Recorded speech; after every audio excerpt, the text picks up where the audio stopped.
क्या सिर्फ verbal information जो अवेलेबल है, वर्बल क्या उस पर रिलाई कर जाए? It's not advisable.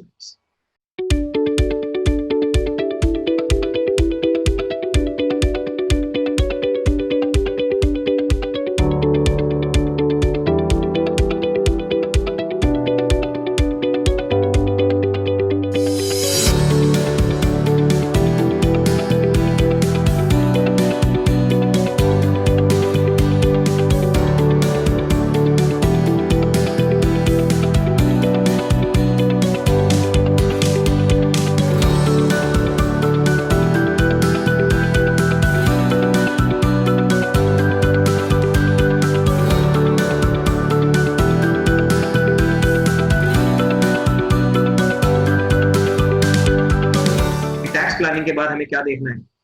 Tax management. और फ्रेंड्स, टैक्स मैनेजमेंट के बिना ये ध्यान रखें, टैक्स प्लानिंग फेल हो जाएगी। आपने सोचा तो सही कि मैं ये इनकम टैक्स के बेनिफिट्स लूंगा, बट आप टैक्स मैनेजमेंट नहीं कर रहे हैं, टैक्स हेल्थ चेकअप नहीं कर रहे हैं। मैं उसको हेल्थ चेकअप बोलता हूं फ्रेंड्स। तो फ्रेंड्स, पता चला कि वो टैक्स प्लानिंग आपकी जीरो हो गई। फ्रेंड्स, मेहनत भी जीरो हो गई। That should not be the case. तो फ्रेंड्स, इन एस्पेक्ट्स को बहुत ध्यान रखना है। You must be clear with the aspects कि हाँ, मुझे क्या क्या इंफॉर्मेशन अपने पास मेंटेन करनी है, क्या क्या इंफॉर्मेशन मेंटेन नहीं करनी। तो देखते हैं फ्रेंड्स, पहले बेसिक्स पे चलेंगे कि आईटीआर में क्या क्या इंफॉर्मेशन की requirement. Friends, we all know कि आज आप प्रॉपर्टी बेच रहे हो या खरीद रहे हो, तो आप अपोजिट पार्टी की जो इंफॉर्मेशन डिमांड करोगे आज तो मिल जाएगी। स्पेसिफिकली इन केस फ्रेंड्स, जब वहां पे प्राइवेट डीलिंग्स होती है दो पार्टियों के बीच में, जहां पे वन टाइम सेल होती है, it's not like a kind of established person. Friends, townships वगैरह के केस में आपको ये प्रॉब्लम नहीं आती, क्योंकि वहां पर जो बिल्डर्स होते हैं they are quite established, they are always available. तो फ्रेंड्स, आज तो इंफॉर्मेशन मिल जाती है, जब आपको रिक्वायर्ड होती है from the income tax department or while filing income tax return, तो पता चलता है कि वो इंफॉर्मेशन नहीं है। फिर आप ब्रोकर के पास जाते हो या उस सेलर या बायर के पास जाते हो, पता चलता है वो अवेलेबल नहीं है या वो इंफॉर्मेशन आपको दे। तो friends, we must all know at the time of selling और बाइंग ओनली कि हमें इनकम टैक्स रिटर्न के पर्पस से क्या क्या इंफॉर्मेशन चाहिए। तो वो एस्पेक्ट फ्रेंड्स हम थोड़ा सा यहाँ पे डिस्कस करेंगे। सबसे पहले किससे रिलेटेड? जिस साल आप प्रॉपर्टी बाय कर रहे हो और अगले साल। जिस साल बेच रहे हो दैट इज अ डिफरेंट। कोई स्पेसिफिक इंफॉर्मेशन नहीं मांगता फ्रेंड्स अभी तक इनकम टैक्स रिटर्न। हाँ, इन फ्यूचर अगर फॉर्म्स चेंज हो जाए that is a different aspect. हाँ, अगर आपकी इनकम मोर देन 50 लाख है, your taxable income, and I wish कि हम सबकी इनकम मोर देन 50 लाख हो, तो फ्रेंड्स आपको प्रॉपर्टी का नेचर बताना है। In case of that house it is residential, proper address with pin code, और कॉस्ट ऑफ एक्विजिशन कितनी।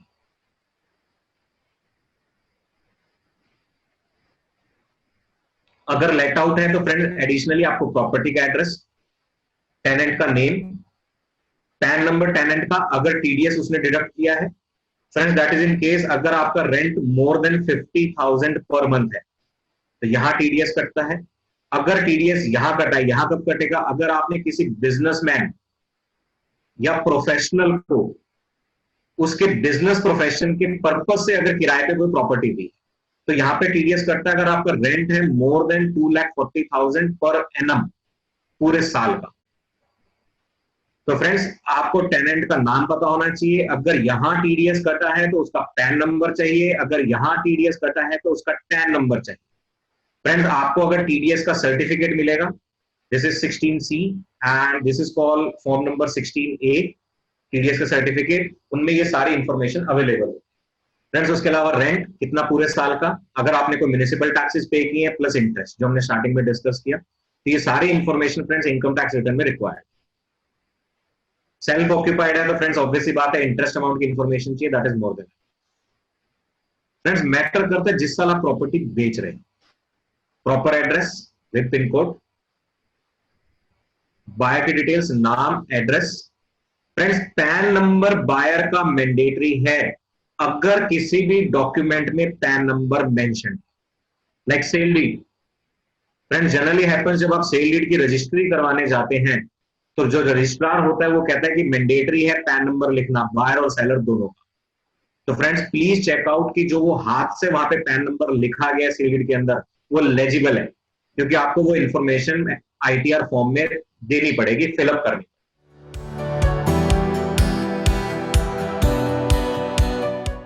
सो फ्रेंड्स, ये सारी इंफॉर्मेशन ठीक है हमें रिक्वायर्ड है, इनकम टैक्स रिटर्न फॉर्म में भरनी भी है। फ्रेंड्स, ऐसा क्या करें कि ये इंफॉर्मेशन स्पेसिफिकली हमें बायर से या सेलर से डिमांड ही नहीं करनी पड़े। और फ्रेंड्स, अगर मैं कोई information income tax return form में अगर प्रोवाइड कर भी रहा हूं, तो कम से कम मेरी इतनी रिस्पॉन्सिबिलिटी तो है कि ये तो चेक कर लूं कि वो सही है या गलत है। क्या सिर्फ वर्बल इंफॉर्मेशन जो अवेलेबल है, वर्बल क्या उस पर रिलाई कर जाए? It's not advisable. दूसरा, आपने इंफॉर्मेशन प्रोवाइड कर दी, now there is a case in scrutiny and that is quite normal, scrutiny में आ सकता है फ्रेंड्स। तो मैं ऐसा क्या करूं कि स्क्रूटनी का काम भी साथ में हो जाए? And friend, that is only one solution, कि आप जब प्रॉपर्टी बाय कर रहे हो या जब प्रॉपर्टी सेल कर रहे हो, उसी समय आप डॉक्यूमेंट्स मेंटेन करो, एक चेकलिस्ट बना के रखो कि हाँ ये सारे डॉक्यूमेंट्स मुझे कलेक्ट करने हैं। फ्रेंड्स, इस पर्पस से मैंने एक बेसिक चेकलिस्ट काइंड ऑफ बनाई है which we are sharing with you. Friends, at least ये इनकम टैक्स लॉ के पर्पस से आपके सारे पर्पस फुलफिल कर। देखते हैं फ्रेंड्स इसको। और फ्रेंड्स, ये ऐसे डॉक्यूमेंट्स हैं जिसमें से 50% और आई विल से 80 to 90% आपके हाथों से जाते हैं, बट होता क्या है, हम उसको फाइल में नहीं रखते। बस फ्रेंड्स, प्रॉपर्टी जब आप बाय करते हो तो that is not a small period investment, और एक कोई स्मॉल अमाउंट ऑफ इन्वेस्टमेंट भी नहीं, एक बड़ा इन्वेस्टमेंट है हमारे लिए। तो क्यों नहीं उसकी छोटी सी फाइल बना लें जिसमें ये सारे डॉक्यूमेंट्स एक ऑर्डर के अंदर पंच करके लगा दें बस, और उस फाइल को उठा के रख दो। दैट्स ऑल, और कुछ नहीं करना फ्रेंड्स। उसके अलावा थोड़ा सा काम, जितनी मेहनत आप उसको बाय करने में लगा रहे हो, उसकी एडिशनली 1% मेहनत एक्स्ट्रा लगानी है सिर्फ इस डॉक्यूमेंट्स को कलेक्ट कर, थोड़ी बहुत फोटो कॉपीज कराने में, दैट्स ऑल, और कुछ नहीं करना। अगर प्रॉपर्टी बाय कर रहे हो तो फ्रेंड्स, इनिशियल बुकिंग एग्रीमेंट, एक तो मैंने आपको रेलेवेंस बता दी फ्रेंड्स, सर्कल रेट वाली रेलेवेंस तो है ही, फिर भी आपकी ट्रांजैक्शन को ना बड़ा जेन्युइन प्रूव करता है। ऑल रिसीट्स, आप जितनी भी पेमेंट करो फ्रेंड्स, उसकी रिसीट जरूर लो कि हाँ जी मैंने इस तारीख को इतनी पेमेंट करी है बाय दिस पर्टिकुलर चेक, उसकी receipts, final sale deed, possession letter, receipts for other charges paid. अगर आपने अदर देन कंसीडरेशन कुछ पे करा है friends, it depends on the township to township, that builder to builder.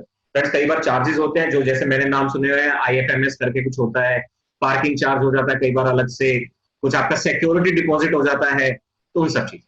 Friends, bank statement किसकी? रोन builders की? नहीं friends, आपको अपनी बैंक स्टेटमेंट मेंटेन करनी है। फ्रेंड्स, बैंक स्टेटमेंट का उतना रेलेवेंट पोर्शन जरूर मेंटेन करो जिसमें दो तरीके की एंट्री आ रही है, एक तो जो आपने पेमेंट करी वो, और ये जो पेमेंट का सोर्स था, जो आपके बैंक अकाउंट में एंट्री थी इनकमिंग की, रिसीट्स की, वो वाली एंट्री। तो relevant portion of bank statement is must friends. इसीलिए मैंने लिखा supporting documents in support of source of funds used for acquiring property. आपने प्रॉपर्टी एक्वायर करने के लिए जहां से भी पैसा कलेक्ट किया, it may be by virtue of your salary, may be loan, may be sale of anything, तो फ्रेंड्स वो सोर्स के डॉक्यूमेंट्स भी मेंटेन। फ्रेंड्स, ये लिटिगेशन में बहुत काम आते हैं इनकम टैक्स के केस में। और फ्रेंड्स, ट्रूली सेइंग, अगर आपने डॉक्यूमेंट्स मेंटेन करे हैं, अभी मैं सेलिंग एस्पेक्ट पे हो रहा हूँ फ्रेंड्स, स्क्रूटनी आप सिंगल हियरिंग, सिंगल विजिट खत्म। जो हमारे दिमाग में डर होता है कि income tax department harassment, friends harassment उसका होता है जो केयरलेस होता है। जैसे उनको दिखाई देता है you are maintaining A to Z which is required, friends single hearing में मैटर क्लोज्ड। और फ्रेंड्स, आप सब जेन्युइन बायर्स के लिए ही गवर्नमेंट ने फ्रेंड्स शिफ्ट कर दिया है। अभी तक स्क्रूटनी फ्रेंड्स मैनुअल थी, फेस टू फेस थी, डिपार्टमेंट ऑफिसर से मुलाकात होती थी। Now they have made it faceless, पता ही नहीं होगा ऑफिसर कौन है। तो फ्रेंड्स, जब पता ही नहीं होगा तो ऑफिसर कौन है, तो प्रॉब्लम किसके लिए आएगी? जेन्युइन बायर के लिए, और दैट पर्सन जो ब्लैक मनी यूज कर रहा है और केयरलेस है, फ्रेंड्स जो गलत है उसके लिए, क्योंकि वो अब मैनिपुलेशंस नहीं कर पाएगा। Genuine buyer friends, documents check होने, दैट्स ऑल। अच्छा, आपके पास सपोर्टिंग डॉक्यूमेंट्स है, पिक्चर इज फुलफिल्ड, ओके जी, क्लीन चिट, जाओ अपने घर, दैट्स ऑल। Friends, buying a property loan documents, अगर आपने लोन लिया है, लोन से रिलेटेड सारे डॉक्यूमेंट्स जो कॉरस्पॉन्डेंस होता है please maintain. Loan sanction letter, interest certificate जरूर लें हर साल, क्योंकि friend this is the proof जिसके बेसिस पे आप सेक्शन 2480 डिडक्शन ले पाएंगे। लोन क्लोजर सर्टिफिकेट, अगर आपने लोन खत्म करा दिया, एनओसी कह सकते हो friends, depends on the bank terminology. Seller की पैन कार्ड की कॉपी, फ्रेंड्स टाउनशिप के केस में you can avoid these things, कोई प्रॉब्लम नहीं है। बट यस, अगर आप मोर देन 50 लाख, जो आगे एस्पेक्ट आएगा टीडीएस का, अगर आप प्रॉपर्टी बाय कर रहे हैं 50 लाख और मोर, तो आपको टीडीएस काटना है तो पैन नंबर तो चाहिए ही चाहिए। तो उस केस में यू कैन आस्क कि हाँ जी सेलर को कि जी मुझे पैन कार्ड की कॉपी प्रोवाइड करें। आधार कार्ड फ्रेंड्स तभी एप्लीकेबल होगा जब सेलर एक इंडिविजुअल है, अगर कोई कंपनी है तो obviously this is not applicable. Copy of TDS certificates, friends मैंने यहाँ पे कॉपी वर्ड इसलिए लिखा है, in original you have to issue to the seller. आप सेलर का टीडीएस काटेंगे और ओरिजिनल उसको हैंड ओवर करेंगे duly sign. Historical chain of property if applicable, friends township के केस में this is not applicable, but अगर आप कोई individual stand alone property purchase कर रहे हैं तो गवर्नमेंट से लेके वहां तक प्रॉपर्टी जो आई उसके original papers, all sale deeds from first allotment letter till date, उसके अलावा और जो भी रेलेवेंट डॉक्यूमेंट्स हैं। Historical connections like water, electricity, disconnection proof, friends यहां के आगे के एस्पेक्ट्स देखूं तो इनकम टैक्स के लिए नहीं है, but for general knowledge, general aspect you should maintain, जैसे कि आपका टाइटल प्रॉपर है। फ्रेंड्स अगर वहां पर कोई ऑलरेडी वाटर कनेक्शन है, इलेक्ट्रिसिटी कनेक्शन है, या तो उसके डॉक्यूमेंट्स प्रॉपर लो सारे के सारे, या आप सेलर को बोलो कि भैया इनको डिस्कनेक्ट करा के मुझे डिस्कनेक्शन का प्रूफ चाहिए।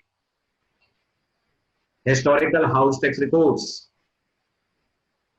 फ्रेंड्स ये सब मैंने आपको बोला not for income tax but as a general measure, but यहां तक के documents for income tax law are required. Documents, NOC letter for mutation in municipality records, friends depends on the state to state की क्या law है वहां पे। तो अगर आप स्टैंड अलोन प्रॉपर्टी परचेज कर रहे हैं तो फ्रेंड्स सेलर से कोई ना कोई रेलेवेंट डॉक्यूमेंट्स या एनओसी या लेटर जो भी म्युनिसिपैलिटी में आपका नाम शिफ्ट करने के लिए रिक्वायर्ड, वो सारे कागज उसी समय साइन करवा ले फ्रेंड्स, बाद में प्रॉब्लम्स आ सकती है। सिमिलरली अगर इलेक्ट्रिसिटी कनेक्शन कंटिन्यू होना है, वाटर कनेक्शन कंटिन्यू होना है, आईजीएल इंद्रप्रस्थ गैस लिमिटेड जो आपका पाइपलाइन गैस है कंटिन्यू होना है, तो उसके लिए रेलेवेंट डॉक्यूमेंट जिससे कि आपके नेम में शिफ्ट हो सके।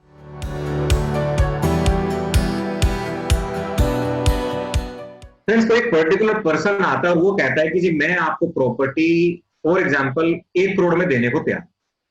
आपने इंक्वायरी करी तो you find out that it is costing rupees, market value इसकी 1.4 सीआर है, वही सेलिंग 1 सीआर। आपको लगा बढ़िया खरीद लेते, 1 करोड़ 40 लाख का माल 1 करोड़ में, और क्या चाहिए, बैठे बैठाए 40 लाख का फायदा। बट फ्रेंड्स अगर कोई फायदा है तो क्यों है, थोड़ा सा फ्रेंड्स ये डाउट आना चाहिए दिमाग। Friends for the purpose of knowledge, और जो आज के समय में और पॉसिबल है, फ्रेंड्स इनकम टैक्स लॉ में प्रोविजन है सेक्शन 280, वो ये कहता है कि अगर किसी भी पर्सन के ऊपर कोई भी इनकम टैक्स लॉ के तहत केस चल रहा है या उसकी कोई डिमांड पेंडिंग है जो उसने जमा नहीं किया, और उस दौरान इन दैट पीरियड ही sells out, even gift out, कुछ भी कर देता है रिगार्डिंग इमोल प्रॉपर्टी, मैं इमोल प्रॉपर्टी में फ्रेंड्स रियल एस्टेट फोकस कर रहा हूं, अगर वो उसको बेच देता है तो इनकम टैक्स डिपार्टमेंट फिर भी चाहे तो उस सेल को नल एंड वॉइड मान सकता है, और नल एंड वॉइड मान के उस प्रॉपर्टी को अटैच करके डिपार्टमेंट अपने पैसे रिकवर कर सकता है। फ्रेंड्स अगर ये होगा तो क्या होगा, आपने 1 करोड़ रुपए सेलर को दिए थे, आपने प्रॉपर्टी का पोजीशन लिया, रजिस्ट्री करवाई, मगर डिपार्टमेंट आया, डिपार्टमेंट ने कहा जी सेलर के तो पैसे बकाया थे, और वो आपको बेच के देखो भाग गया, हमें नहीं पता कहां गया, हमारी ये प्रॉपर्टी अब हमारी है। Friends you can't stop that, आपके पास अधिकार नहीं। अब आप ज्यादा से ज्यादा क्या कर सकते, फ्रेंड्स आप ज्यादा से ज्यादा रिकवरी सूट डाल सकते हो अगेंस्ट द सेलर। अब सेलर ट्रेसेबल ही होता या सेलर के पास पैसे ही होते तो इनकम टैक्स डिपार्टमेंट ही ले लेते। तो फ्रेंड्स ये ध्यान रखने वाला पॉइंट है, इसको ध्यान रखें। मैं थोड़ा सा इसके ऊपर आपके साथ शेयर करूंगा सेक्शन 281। तो फ्रेंड्स सेक्शन 281 कहता है कि किसी के अगेंस्ट अगर इनकम टैक्स का केस चल रहा है या उसके ऊपर कोई भी डिमांड पेंडिंग है, और इन बिटवीन अगर वो अपनी प्रॉपर्टीज बेच देता है या कोई मोर्टगेज कर देता है, कुछ भी कर देता है, तो वो इनकम टैक्स डिपार्टमेंट के अकॉर्डिंग नल एंड वॉइड है और वो उसको अटैच करके अपना पैसा रिकवर कर सकते हैं। अब एज ए बायर आपके पास इसके सेफगार्ड क्या है? फ्रेंड्स, पहला सेफगार्ड, आप सेलर को बोलो कि इनकम टैक्स डिपार्टमेंट से सेक्शन 281 का सर्टिफिकेट लाके। फ्रेंड्स, इसके पर्टिकुलर फॉर्म्स है, पर्टिकुलर प्रोसीजर है, और वहां पे डिपार्टमेंट के प्रोसीजर में ये एश्योरेंस दी हुई है कि अगर डॉक्यूमेंटेशन पूरा है और कोई भी डिमांड पेंडिंग नहीं है तो with in 30 days of application ये सर्टिफिकेट इशू कर दिया जाएगा। फ्रेंड्स, आप तो पता कर नहीं सकते डिमांड पेंडिंग है या नहीं है। इज देयर एनी वे कि आप एज ए बायर ये पता कर लो कि सेलर के अगेंस्ट कोई केस चल रहा है नहीं चल रहा, डिमांड पेंडिंग है या नहीं है? नो वे। अब आपके पास तरीका क्या है कि आप सेलर को बोलो क्या लाके दे? सेक्शन 281 का सर्टिफिकेट।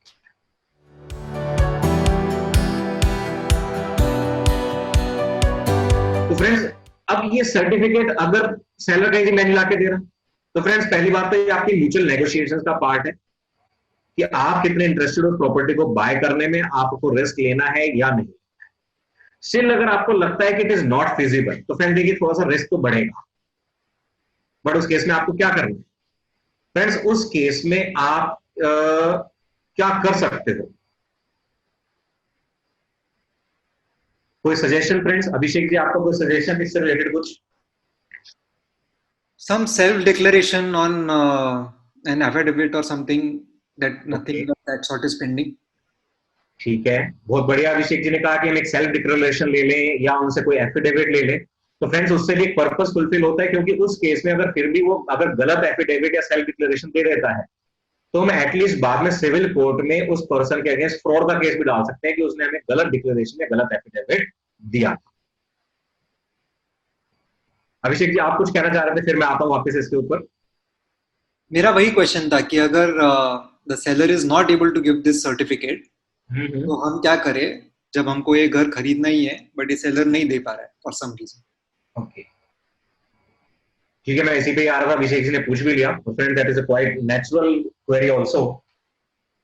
तो अभिषेक जी, उस केस में एक पॉसिबिलिटी है, प्रोवाइडेड उसमें सेलर एग्री करे कि एटलीस्ट हमें कुछ तरीके का ना अपना ड्यू डिलिजेंस करे। ड्यू डिलिजेंस क्या करे? आज के दिन में इनकम टैक्स का रिकॉर्ड मैक्सिमम इलेक्ट्रॉनिक हो चुका है, तो आप रिक्वेस्ट कर सकते हैं टू द सेलर कि वो रेलेवेंट पेजेस का, रेलेवेंट वेब पेजेस का स्क्रीनशॉट दे दे, ड्यूली साइंड। वहां पर आपके टैब्स होते हैं इनकम टैक्स के पोर्टल पे, ई प्रोसीडिंग्स, जिससे ये आइडिया लग जाता है कि आज के दिन कोई केस पेंडिंग है या नहीं है। फिर वहां पे वेब पेज होता है आउटस्टैंडिंग डिमांड्स का, उसका स्क्रीनशॉट अगर हमें मिल जाए तो at least we can be sure enough कि जिस दिन मैंने प्रॉपर्टी बाय करी है उस दिन उसके अगेंस्ट कोई प्रोसीडिंग, केस पेंडिंग नहीं था, प्लस उसके अगेंस्ट कोई भी डिमांड पेंडिंग नहीं थी। एंड आई थिंक उसमें सेलर को प्रॉब्लम नहीं होनी चाहिए टू प्रोवाइड दैट स्क्रीनशॉट, क्योंकि उसमें उसको इनकम टैक्स डिपार्टमेंट में विजिट नहीं कर। तो that is the solution which is available कि वो स्क्रीनशॉट प्रोवाइड कर दे, और उस स्क्रीनशॉट में ऐसी कोई पर्सनल इंफॉर्मेशन भी डिस्क्लोज नहीं होती जिससे कि सेलर को लगे कि मेरी पर्सनल इंफॉर्मेशन इसके पास जा रही है। सिर्फ एक स्क्रीनशॉट जा रहा है, उसमें क्या होगा? ऊपर सेलर का नाम लिखा होता है, सेलर का पैन नंबर लिखा होता है, वो तो आपके पास अवेलेबल ही ऑलरेडी एज ए बायर।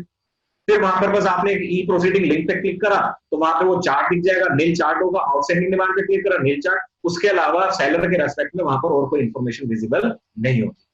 वो स्क्रीनशॉट अगर प्रोवाइड हो जाए तो that is good enough, at least आप श्योर हो गए, रिस्क फैक्टर कम हो गया। ठीक है, इक्विवेलेंट टू दिस तो हो ही नहीं सकता कभी भी।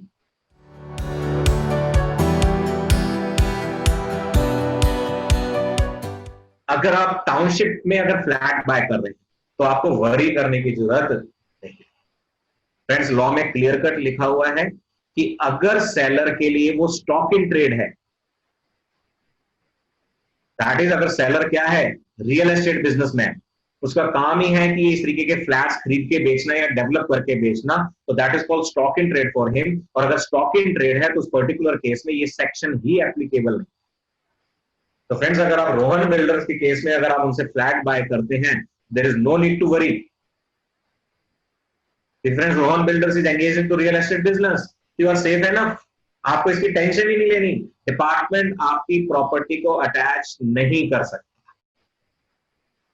और दूसरा फ्रेंड्स, जब आप वैसे भी रेप्यूटेड बिल्डर्स के पास अगर जाते हैं तो फ्रेंड्स ये एस्पेक्ट्स आपको कभी मिलेंगे ही नहीं कि उनकी अगर कोई डिमांड आउटस्टैंडिंग है तो वो पे नहीं करते। फ्रेंड्स पहली बात तो जनरली उनकी डिमांड्स आती नहीं है, फिर भी किसी कारण से कोई क्लरिकल एरर के कारण अगर आ भी गई तो फ्रेंड्स रेप्यूटेड बिल्डर्स के केस में आपको ये एस्पेक्ट्स मिलेंगे, तो you are safe enough in that case.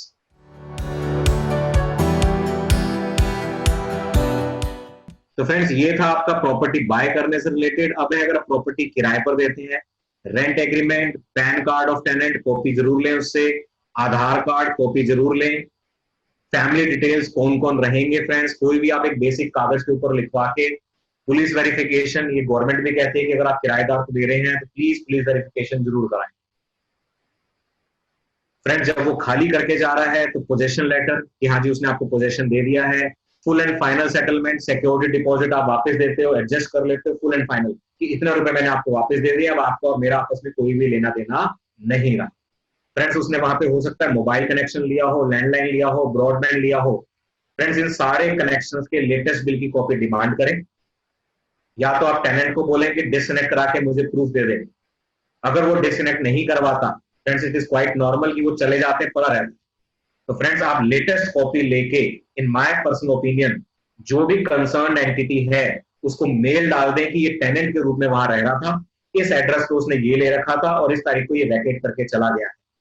तो आप या तो आप इसको शिफ्ट करें उसके नए एड्रेस पे बात करके कस्टमर से, या आप इसको डिस्कनेक्ट कर दें, मैं इसके बिल्स के लिए लाइबल नहीं हूं। फ्रेंड्स इतने वर्ड्स लिख के मेल डाल दें, you will be safe to a great extent. और बाकी फ्रेंड्स कोशिश करें कि आप उस टेनेंट से परस्यू करते रहें कि आप अपने इन कनेक्शंस को बंद करवाएं या नए एड्रेस पर शिफ्ट करें और आपको रेलेवेंट प्रूफ दे दें। फ्रेंड्स घूम फिर के यही आता है, हमें असेट क्रिएट करना है लाइफ में, लाइबिलिटी क्रिएट नहीं करना। Selling related friends, copy of sale deed. Friends copy कौन सी जरूर लें? जो रजिस्टर्ड होने के बाद, पहले भी करवाना चाहे सेफ्टी साइड के लिए करा लें, बट रजिस्टर्ड होने के बाद जब ओरिजिनल कॉपी बायर के हाथ में आती है तो बायर से पहले ही बोल के रखें, स्पेसिफिकली अगर ब्रोकर इन बिटवीन है, कि मुझे रजिस्टर्ड कॉपी की बैक टू बैक, मुझे एक बैक साइड के अलोंग विद बैक साइड मुझे एक फोटोकॉपी चाहिए। Friends in any case original किसके पास रहेगी? बायर के पास। Agreement to sell, friends historical documents जब आप उसे हैंड ओवर करेंगे तो अपने पर्पस से उसकी पूरी एक photocopy maintain. Friends income tax records में जरूरत पड़ सकती है, स्पेसिफिकली जब आपने बाय करी थी वो सेल डीड, उससे रिलेटेड सारे कागज अगर ओरिजिनल हैंड ओवर करने हैं तो उनकी एक फोटोकॉपी जरूर अपने पास मेंटेन करें। पैन कार्ड की कॉपी, आधार कार्ड की कॉपी, टीडीएस सर्टिफिकेट्स अगर टीडीएस कटा है, आपकी बैंक स्टेटमेंट जिसके अंदर आपको जो पैसा आ रहा है वो bank statement. Friends bank statements पुरानी जब हम बैंक से मांगने जाते हैं कई बार तो नहीं मिलती। आगे हम देखेंगे कि इनकम टैक्स डिपार्टमेंट आपको कब तक बुला सकता है।